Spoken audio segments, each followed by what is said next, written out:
ಎಲ್ಲರಿಗೂ ನಮಸ್ಕಾರ. Welcome to my channel ಸಂತೃಪ್ತಿ ಕಿಚನ್ಗೆ. ನಾನು ಪ್ರಿಯಾಂಕಾ. ಇವತ್ತು ನಾನು ನಿಮಗೆ ಸ್ಪೆಷಲ್ ಆಗಿ ಮೊಟ್ಟೆ ಕಾಂದಾ ಬಜ್ಜಿ ಹೇಗೆ ಮಾಡೋದು ಅಂತ ತೋರಿಸ್ಕೊಡ್ತಾ ಇದ್ದೀನಿ.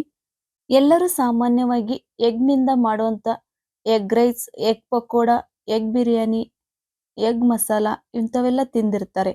ಅದರಲ್ಲೇ ಸ್ವಲ್ಪ ಸ್ಪೆಷಲ್ ಆಗಿ ಎಗ್ ಕಾಂದಾ ಬಜ್ಜಿನ ಹೇಗೆ ಮಾಡೋದು ಅಂತ ನೋಡ್ಕೊಂಬರೋಣ. ಮೊದಲಿಗೆ ನಾನು 2 ಮೀಡಿಯಂ ಗಾತ್ರದ ಈರುಳ್ಳಿನ ತಗೊಂಡಿದ್ದೀನಿ. ಈ ಈರುಳ್ಳಿನ ನಾವು ಕಾಂದಾ ಬಜ್ಜಿಗೆ ಹೆಚ್ಕೊಳ್ತೀವಲ್ಲ ಆ ಥರ ಹೆಚ್ಕೋಬೇಕು. ಉದ್ದುದ್ದನಾಗಿ ತೆಳುವಾಗಿ ಹೆಚ್ಕೋಬೇಕು. ನೋಡಿ ನಾನು ಹೆಚ್ತಾ ಇದ್ದೀನಲ್ಲ ಈ ಥರ ಹೆಚ್ಕೋಬೇಕು. ಇವಾಗ ನಾನು 2 ಈರುಳ್ಳಿನ ಕಟ್ ಮಾಡ್ಕೊಂಡು ಇಟ್ಕೊಂಡಿದ್ದೀನಿ. ಇದನ್ನು ನಾನು ಒಂದು ಬಟ್ಲಿಗೆ ಇವಾಗ ಹಾಕ್ಕೊಳ್ತಾ ಇದ್ದೀನಿ. ಹಾಕೊಂಡ ನಂತರ ಈರುಳ್ಳಿಯನ್ನ ಎಳೆಯಾಗಿ ಬಿಡಿಸ್ಕೊಳ್ಬೇಕು. ನೋಡಿ ಈ ತರ ಎಲ್ಲ ಈರುಳ್ಳಿಗಳನ್ನು ಚೆನ್ನಾಗಿ ಬಿಡಿಸ್ಕೋಬೇಕು. ಇವಾಗ ಬಿಡಿಸ್ಕೊಳ್ಳಿಲ್ಲ ಅಂದ್ರೆ ಕೊನೆಯಲ್ಲಿ ನಾವು ಕೈಯಿಂದ ಕಲಿಸ್ಬೇಕಲ್ಲ ಆ ತರ ಅವಾಗ ಬಿಟ್ಕೊಳ್ತವೆ. ನಾನು ಇದಕ್ಕೆ ಇವಾಗ ಅರ್ಧ ಚಮಚದಷ್ಟು ಅರಿಶಿನ ಪುಡಿನ ಹಾಕೊಳ್ತಾ ಇದ್ದೀನಿ. ನಂತರ ಅಚ್ಚ ಖಾರದ ಪುಡಿಯನ್ನ 1 ಟೀ ಸ್ಪೂನ್ ಅಷ್ಟು ಹಾಕೊಳ್ತಾ ಇದ್ದೀನಿ. ನಂತರ 1 ಚಿಟಿಕೆಯಷ್ಟು ಅಡುಗೆ ಸೋಡಾನ ಬಳಸ್ತಾ ಇದ್ದೀನಿ. ನಂತರ 1 ಚಿಟಿಕೆಯಷ್ಟು ಇಂಗನ್ನ ಬಳಸ್ತಾ ಇದ್ದೀನಿ. ನಂತರ ಅರ್ಧ ಟೀ ಸ್ಪೂನ್ ಅಷ್ಟು ಜೀರಿಗೆಯನ್ನ ಹಾಕ್ತಾ ಇದ್ದೀನಿ. ನಂತರ ರುಚಿಗೆ ತಕ್ಕಷ್ಟು ಉಪ್ಪನ್ನ ಹಾಕ್ತಾ ಇದ್ದೀನಿ. ಉಪ್ಪನ್ನ ಹಾಕಿದ ನಂತರ 2 ಟೀ ಸ್ಪೂನ್ ಅಷ್ಟು ಮೈದಾ ಹಿಟ್ಟನ್ನ ನಾನು ಇಲ್ಲಿ ಬಳಸ್ತಾ ಇದ್ದೀನಿ. ನಂತರ 1 ಟೀ ಸ್ಪೂನ್ ಅಷ್ಟು ಅಕ್ಕಿ ಹಿಟ್ಟನ್ನು ಸಹ ಹಾಕ್ತಾ ಇದ್ದೀನಿ. ಹಿಟ್ಟನ್ನು ಹಾಕಿದ ನಂತರ ಕಡಲೆ ಹಿಟ್ಟನ್ನು ನಾನಿಲ್ಲಿ 1 ಬೌಲ್ ತಗೊಂಡಿದ್ದೀನಿ. ಅದರಲ್ಲಿ ನಾನು 3/4 ಬೌಲ್ ಹಾಕ್ಕೊಂಡಿದ್ದೀನಿ. ನಾನಿಲ್ಲಿ 3/4 ಬೌಲ್ ಹಾಕಿದೆ ಅಂದರೆ ನಂತರ ಹಿಟ್ಟು ಸ್ವಲ್ಪ ತೆಳುವಾದರೆ ಮತ್ತೆ ಹಿಟ್ಟನ್ನು ಸೇರಿಸ್ಕೊಳಕ್ಕೆ ಬರುತ್ತೆ. ಹಾಗಾಗಿ ನಾನಿಲ್ಲಿ 3/4 ಬೌಲ್ ಹಿಟ್ಟನ್ನು ಬಳಸ್ತಾ ಇದ್ದೀನಿ. ಇದನ್ನೆಲ್ಲ ಹಾಕಿದ ನಂತರ ಡ್ರೈ ಇರುವಾಗಲೇ ಚೆನ್ನಾಗಿ ಮಿಕ್ಸ್ ಮಾಡ್ಕೋಬೇಕು. ಈ ಥರ ಮಿಕ್ಸ್ ಮಾಡೋದ್ರಿಂದ ಎಲ್ಲ ಮಸಾಲೆಗಳು ಉಪ್ಪು ಖಾರದಿಂದ ಎಲ್ಲ ಮಸಾಲೆಗಳು ಈರುಳ್ಳಿಗೆ ಹಿಡ್ಕೊಳ್ತವೆ. ಹಾಗಾಗಿ ಈ ಥರ ಚೆನ್ನಾಗಿ ಮಿಕ್ಸ್ ಮಾಡ್ಕೋಬೇಕು. ಮಿಕ್ಸ್ ಮಾಡ್ಕೊಂಡ ನಂತರ ಸ್ವಲ್ಪನೇ ನೀರನ್ನು ಹಾಕ್ಕೊಂಡು ಕಲಿಸ್ಕೊಳ್ತಾ ಬರಬೇಕು. ಒಂದೇ ಸರಿಗೆ ಜಾಸ್ತಿ ನೀರನ್ನು ಹಾಕ್ಕೊಳಕ್ಕೆ ಹೋಗಬೇಡಿ. ಹಿಟ್ಟು ನೀರಾದರೆ ಮೊಟ್ಟೆಗಳಿಗೆ ಹಿಟ್ಟು ಅಂಟ್ಕೊಳ್ಳೋದಿಲ್ಲ. ಹಾಗಾಗಿ ಈ ಥರ ಚೆನ್ನಾಗಿ ಕಲಿಸ್ಕೊಳ್ತಾ ಬರಬೇಕು. ಇವಾಗ ನಾನು ಇನ್ನೊಂದು ಸ್ವಲ್ಪ ಹಿಟ್ಟನ್ನು ಇಟ್ಕೊಂಡಿದ್ವಲ್ಲ ಅದನ್ನು ಸೇರಿಸ್ತಾ ಇದ್ದೀನಿ. ಎಲ್ಲ ಹಿಟ್ಟನ್ನು ಹಾಕ್ಕೊಂಡು ಚೆನ್ನಾಗಿ ಮಿಕ್ಸ್ ಮಾಡ್ಕೊಳ್ಳಿ. ಹಿಟ್ಟನ್ನು ನೀರು ಥರ ಮಾತ್ರ ಮಾಡ್ಕೋಬೇಡಿ, ಸ್ವಲ್ಪ ಗಟ್ಟಿಯಾಗಿನೇ ಇರಬೇಕು.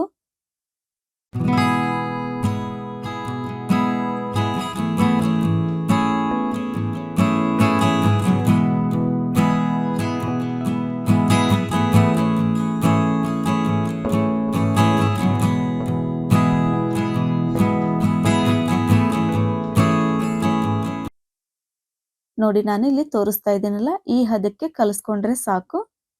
ಇವಾಗ ಹಿಟ್ಟು ರೆಡಿಯಾಗಿದೆ. ನಾನಿಲ್ಲಿ 3 ಮೊಟ್ಟೆಯನ್ನು ಬೇಯಿಸಿ ಸಿಪ್ಪೆ ತೆಗೆದು ಇಟ್ಕೊಂಡಿದ್ದೀನಿ. ಇದನ್ನು ನಾನು ಒಂದು ಮೊಟ್ಟೆಯಲ್ಲಿ 4 ಭಾಗಗಳನ್ನಾಗಿ ಕಟ್ ಮಾಡ್ಕೊಳ್ತಾ ಇದ್ದೀನಿ. ನೋಡಿ ಈ ಥರ ಕಟ್ ಮಾಡಿಕೊಂಡ್ರೆ ಸಾಕು. ನಾನು ಇದೇ ಥರನೇ 3 ಮೊಟ್ಟೆಗಳನ್ನು ಕಟ್ ಮಾಡಿಕೊಂಡು ಒಂದು ತಟ್ಟೆಯಲ್ಲಿ ಇಟ್ಕೊಂಡಿದ್ದೀನಿ.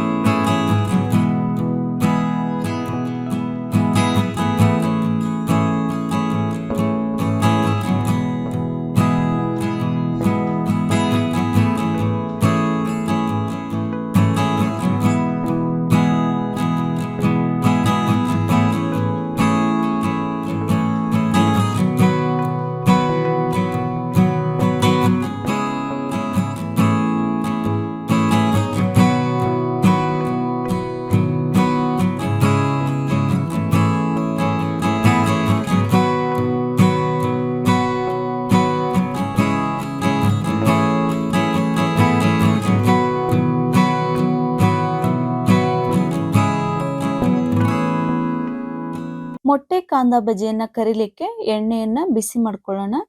ಮೊದಲಿಗೆ ಗ್ಯಾಸ್ ಆನ್ ಮಾಡಿ ಒಂದು ಬಳ್ಳಿಯನ್ನಿಟ್ಟು ಅದಕ್ಕೆ ನಾವು ಮೊಟ್ಟೆ ಕಾಂದಾ ಬಜ್ಜಿಯನ್ನು ಕರಿಲಿಕ್ಕೆ ಎಷ್ಟು ಎಣ್ಣೆ ಬೇಕೋ ಅಷ್ಟು ಎಣ್ಣೆನ ಹಾಕ್ಕೊಳ್ತಾ ಇದ್ದೀನಿ. ನೋಡಿ ಇವಾಗ ಎಣ್ಣೆ ಹಾಕಿ ಚೆನ್ನಾಗಿ ಎಣ್ಣೆ ಬಿಸಿ ಆಗಬೇಕು, ಅಲ್ಲಿವರೆಗೂ ಬಜ್ಜಿಯನ್ನು ಬಿಡ್ಲಿಕ್ಕೆ ಹೋಗಬೇಡಿ. ಇವಾಗ ನೋಡಿ ಎಣ್ಣೆ ಚೆನ್ನಾಗಿ ಬಿಸಿ ಆಗಿದೆ. ನಾನಿಲ್ಲಿ ಕಟ್ ಮಾಡ್ಕೊಂಡಿಟ್ಟಿರ್ತಕ್ಕಂಥ ಮೊಟ್ಟೆಯನ್ನು ಒಂದೊಂದಾಗಿ ತಗೊಂಡು ಹಿಟ್ಟಲ್ಲಿ ಅದ್ದಿ ಇವಾಗ ಎಣ್ಣೆಯಲ್ಲಿ ಬಿಡ್ತಾ ಇದ್ದೀನಿ. ನೋಡಿ ಈ ಥರ ಹಿಟ್ಟಲ್ಲಿ ಚೆನ್ನಾಗಿ ಅದ್ದಬೇಕು. ಮೊಟ್ಟೆಗೆ ಎಲ್ಲ ಹಿಟ್ಟು ಚೆನ್ನಾಗಿ ಅಂಟ್ಕೋಬೇಕು, ಆ ಥರ ಹಿಟ್ಟಲ್ಲಿ ಅದ್ದಿ ಬಿಡಬೇಕು. ನೋಡಿ ಇಲ್ಲಿ ಅದ್ದಿ ಎಣ್ಣೆಯಲ್ಲಿ ಬಿಡ್ತಾ ಇದ್ದೀನಿ. ನಾನು ಒಂದ್ಸರಿಗೆ 4 ಬಜ್ಜಿಯನ್ನು ಮಾಡ್ತಾ ಇದ್ದೀನಿ.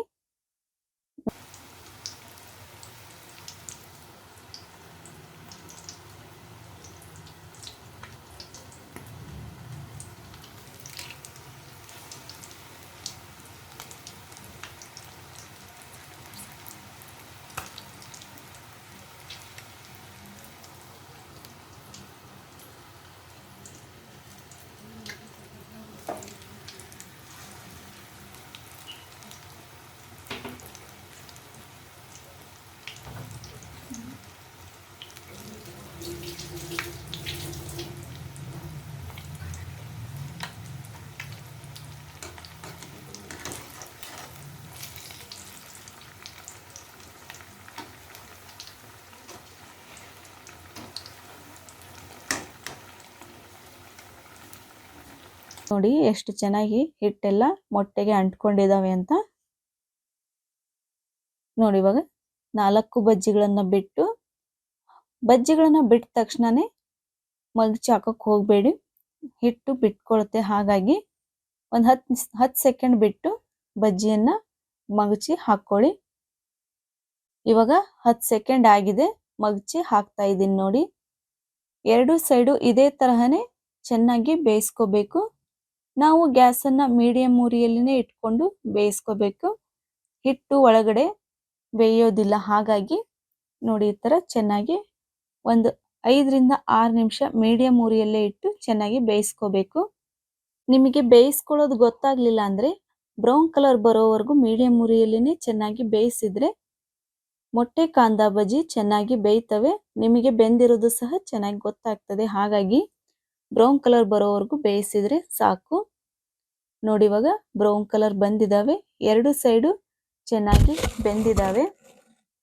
ಇದನ್ನ ನಾನೀಗ ಒಂದು ಬೌಲಿಗೆ ಹಾಕಿ ಎತ್ತಿಟ್ಕೊಳ್ತಾ ಇದ್ದೀನಿ. ನೋಡಿ ಕಲರ್ ಎಷ್ಟು ಚೆನ್ನಾಗಿ ಬಂದಿದ್ದಾವೆ ಅಂತ. ನಾನು ಇದೇ ತರಹನೇ 4 ಬಜ್ಜಿಯನ್ನ ಬಿಟ್ಟು ಎಣ್ಣೆಯಲ್ಲಿ ಕರಿತಾ ಇದ್ದೀನಿ. ನೋಡಿ ಈ ತರ ಕರ್ಕೊಂಡು ಎಲ್ಲ ಬಜ್ಜಿಗಳನ್ನು ಒಂದು ಬೌಲಲ್ಲಿ ಹಾಕಿ ಇಟ್ಕೊಂಡಿದ್ದೀನಿ. ಮೊಟ್ಟೆ ಕಾಂದಾ ಬಜ್ಜಿಯನ್ನ ನಾವು ಟೊಮೆಟೊ ಸಾಸ್ ಜೊತೆ ತಿಂದ್ರಂತೂ ಇನ್ನೂ ಚೆನ್ನಾಗಿರ್ತದೆ ಟೇಸ್ಟು. ಸಂಜೆ ಕಾಫಿ ಟೀ ಟೈಮಲ್ಲಿ ಸ್ನ್ಯಾಕ್ಸ್ಗೆ ಮೊಟ್ಟೆ ಕಾಂದಾ ಬಜ್ಜಿ ಸಖತ್ತಾಗಿರುತ್ತೆ. ನೋಡಿ ನಾನು ಈಗ ಒಂದು ಬಜ್ಜಿಯನ್ನ ಕಟ್ ಮಾಡಿ ಸಹ ತೋರಿಸ್ತಾ ಇದ್ದೀನಿ, ಒಳಗಡೆ ಯಾವ ಥರ ಬೆಂದಿದ್ದಾವೆ ಅಂತ. ನೋಡಿ ಇಲ್ಲಿ ಎಷ್ಟು ಚೆನ್ನಾಗಿ ಬೆಂದಿದೆ ಅಂತ. ಇನ್ನೊಂದು ಸಹ ಕಟ್ ಮಾಡಿ ತೋರಿಸ್ತಾ ಇದ್ದೀನಿ. ನೋಡಿ ಒಳಗಡೆ ಮೊಟ್ಟೆ ಸಹ ಎಷ್ಟು ಚೆನ್ನಾಗಿ ಕಾಣ್ತಾ ಇದೆ, ಎಷ್ಟು ಚೆನ್ನಾಗಿ ಬೆಂದಿದೆ ಅಂತ. ನೋಡ್ತಿದ್ರೇನೆ ಬಾಯಲ್ಲಿ ನೀರು ಬರ್ತಾ ಇದ್ದಾವೆ. ನೀವು ಈ ರೆಸಿಪಿನ ಮನೆಯಲ್ಲಿ ಟ್ರೈ ಮಾಡಿ ಹೇಗಿತ್ತು ಅಂತ ಕಮೆಂಟ್ ಬಾಕ್ಸಲ್ಲಿ ತಿಳಿಸಿ. ಈ ವಿಡಿಯೋ ಇಷ್ಟ ಆದರೆ ಲೈಕ್ ಮಾಡಿ, ಶೇರ್ ಮಾಡಿ, ಸಬ್ಸ್ಕ್ರೈಬ್ ಮಾಡಿ. ಮತ್ತೊಂದು ರೆಸಿಪಿಯೊಂದಿಗೆ ಇನ್ನೊಂದು ವಿಡಿಯೋಲಿ ಸಿಗೋಣ. ಈ ವಿಡಿಯೋ ನೋಡಿದ್ದಕ್ಕಾಗಿ ಧನ್ಯವಾದಗಳು. Bye friends.